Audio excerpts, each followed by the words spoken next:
Hello, and welcome to the Scholarly Communications video series from the Himmelfarb Health Sciences Library. My name is Tom Harrod, and I'm the Associate Director for Reference, Instruction, and Access at the Himmelfarb Library. Today, we will briefly be talking about Creative Commons licensing. Let's get started. Here's an outline of what I'll be covering. First, I'll be talking about copyright, specifically in the context of online environment. Then I want to talk about Creative Commons licensing, so what it is, the features and options, and also how to generate and use Creative Commons licenses. Copyright protects the rights of owners of original works. Copyright prevents others from copying or distributing covered works for a period of time. Copyright exists as soon as a work takes on a fixed form. That can be on paper, so for instance with a book or a photograph, or something online. And copyright exists as soon as the work is created. It's not something that has to be applied for or requested.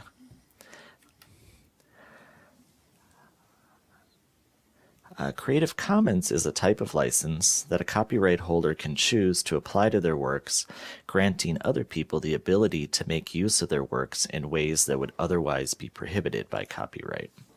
There are a range of Creative Commons licenses, each one referring to specific rights that a copyright holder is granting to other users. And so let's take a look at those on the next page.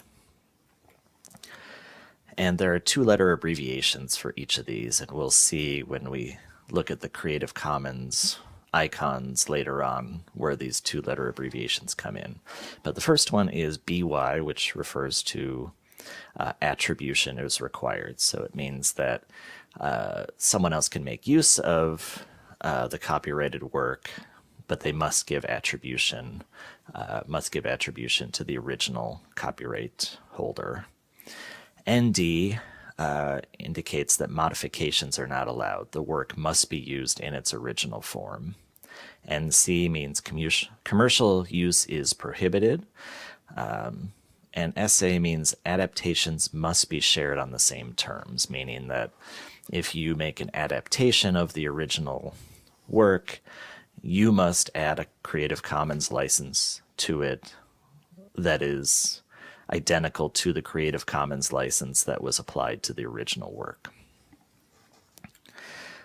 So we see that there are 7 different Creative Commons license options. The least restrictive is the CC0, or no rights reserved. And then you can see these different combinations that are available. So CC BY-NC means attribution is required and it cannot be used for commercial purposes.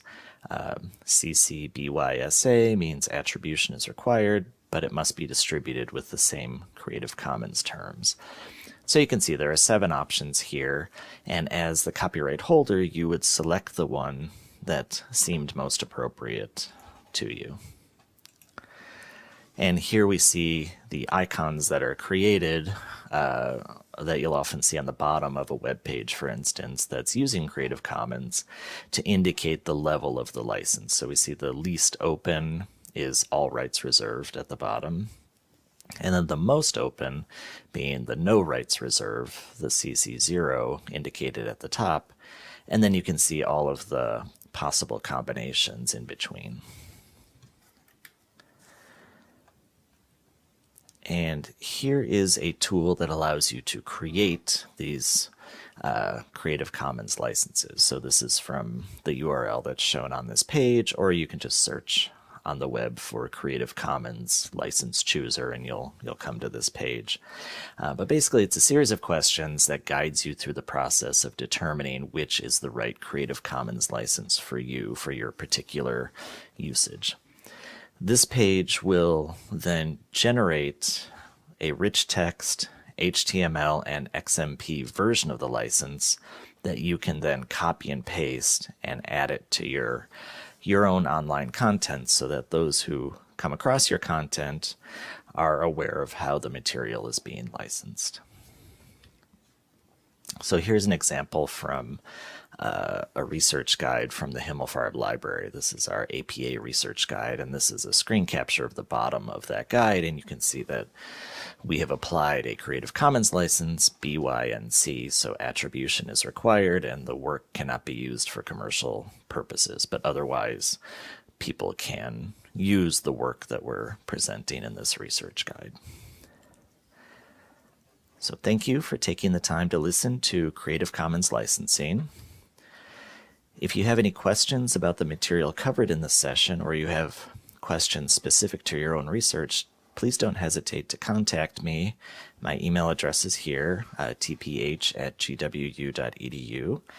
On behalf of the Himmelfarb Library Scholarly Communications team, thank you for listening.